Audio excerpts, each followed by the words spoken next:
Chers frères et sœurs dans le Christ,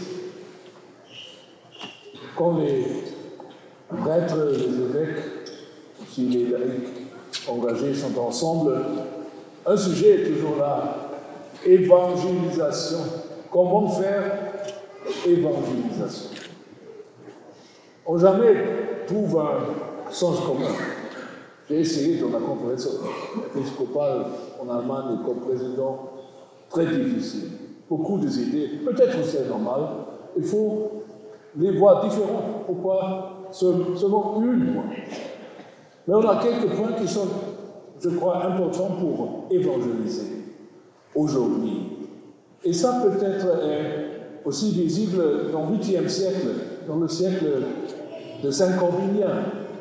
Nous célébrons aujourd'hui Saint Corbinien qui est né dans cette région, qui est allé à Freising et à Rome. C'était un monde qui a communiqué très facilement, quelques-uns au moins. Un monde qui avance à être uni un peu, de devenir l'Europe. Et Corbinien, qui est ici, a fait un grand effort pour la mission en Bavière. On peut dire, si on voit l'histoire de bavaroise, Freising était le centre de reconstruire. On avait baptisé quelques-uns, les restes de l'Empire romain, mais pas organisés, pas des institutions. Alors on a créé pour la première fois des diocèses avec Bonifacius et les autres. Mais comment était l'évangélisation? Et je crois qu'il faut voir le point que l'évangélisation était, à cette époque, on ne peut pas imaginer, on ne peut pas faire un voyage dans le 8e siècle, ce n'est pas possible, mais imaginez un peu, c'était pas seulement une question de la religion, de croire des phrases qui sont formulées, mais c'était un changement de vie, de culture, de vivre ensemble, une nouvelle idée de la vie, pas seulement l'aspect spirituel de notre âme. Ça va. Ça, c'est pas évangélisation. Et les gens ont eu l'impression, au 8e siècle, que le pas avancé dans le Christ, dans la foi chrétienne, dans la communauté chrétienne, c'est un progrès humain, un progrès de la culture, un pas avant, pas derrière, pour ouvrir les espaces, de voir les nouvelles choses, d'apprendre peut-être le latin, entendre les histoires qu'on n'a jamais entendues, de la Bible, de la tradition antique, d'antiquité. C'était une ouverture. J'oublie pas que Jean-Paul II a dit dans son encyclique Ecclesia in Europa, l'Église en Europe, comment caractériser l'Europe? Comment trouver un mot pour caractériser l'Europe? Et il a écrit dans cette encyclique, l'Europe, ça veut dire ouverture. Après tout, être ouvert pour les rencontres, pour les nouvelles idées, pour avancer, pour faire le progrès.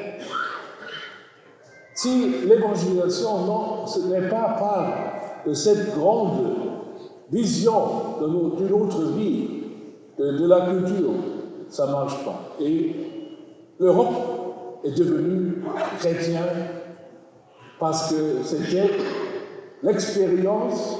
Nous sommes maintenant avec la foi chrétienne dans un monde meilleur, plus élaboré, plus uni. C'était un continent aussi des guerres, toujours. mais aussi un continent où on a trouvé des choses communes. On a trouvé d'être ensemble, d'être unifiés. Et c'est aujourd'hui très très important de recadrer cette idée de l'unité de l'Europe. Et c'est pourquoi aussi que la croix, qui est le signe de notre foi, combiné à évangéliser, certainement avec la croix. Il a expliqué le signe de croix au nom du Père et du Fils et du Saint-Esprit. Ça veut dire quoi? La Trinité. Et l'homme qui est mort à la croix. Alors ça, c'est le centre. Et aussi, ce centre est un progrès de la pensée, de révolution de l'idée de Dieu. Le cardinal Ratzinger a fait une grande conférence à la Sorbonne, je crois, l'an 2000. Les professeurs, pas tous pratiquants catholiques, la Sorbonne, un peu laïcal, Il a dit, la foi chrétienne n'est pas la prolongation de la religion avec d'autres moyens. La foi chrétienne est éclaircissement, on a un mot Aufklärung.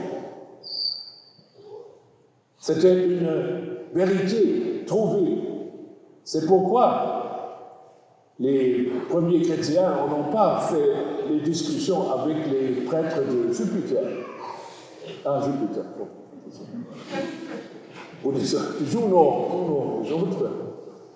Mais ils ont fait des discussions avec les philosophes, avec les intellectuels, parce qu'ils ont eu la conviction que la foi chrétienne n'est pas une religion comme les autres, mais une révélation de la vérité sur l'homme et de Dieu. Et ça, je le crois. Ça fait maintenant 1000 ans et 700 qu'on a célébré le premier concile à Nicée. Peut-être vous avez entendu de cela, on a le jubilé.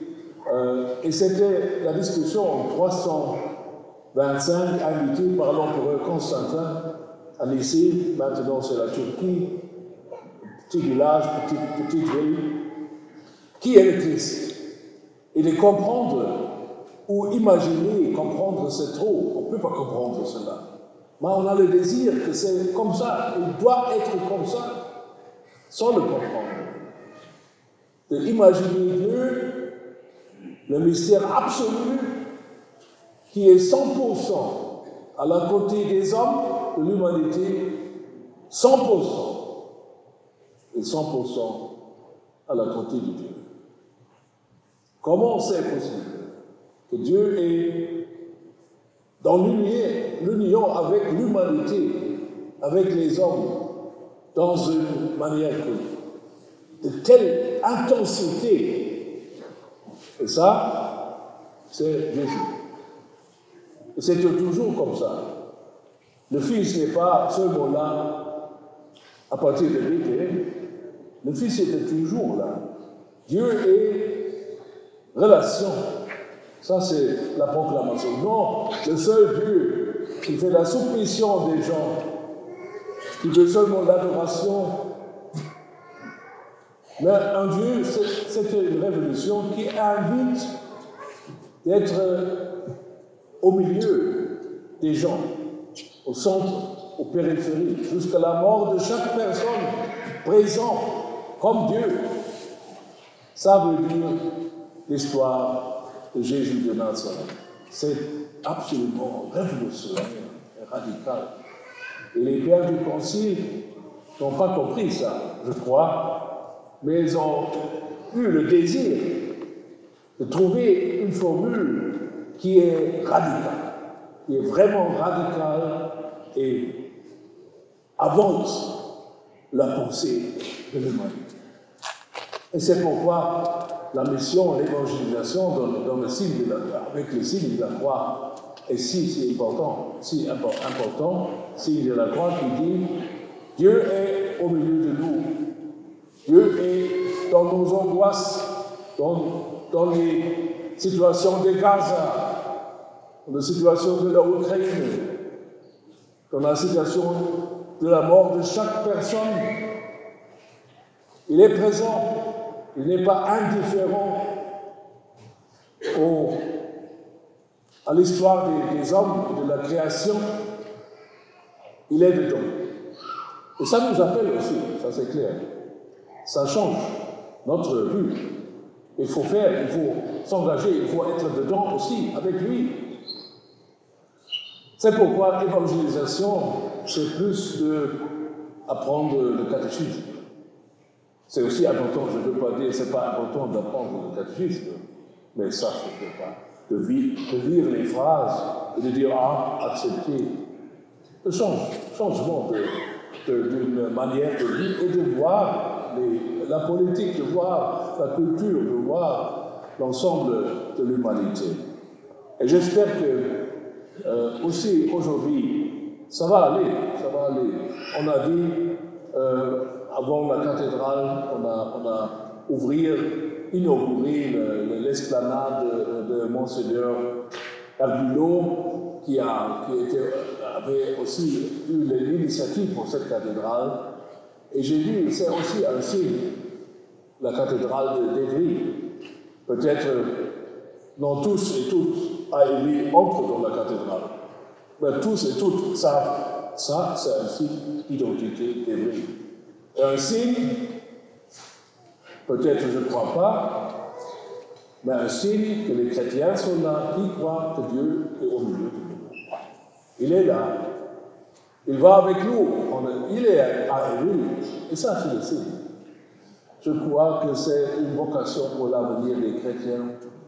Peut-être pas trouver les moyens de convertir toutes les personnes. C'est pas possible.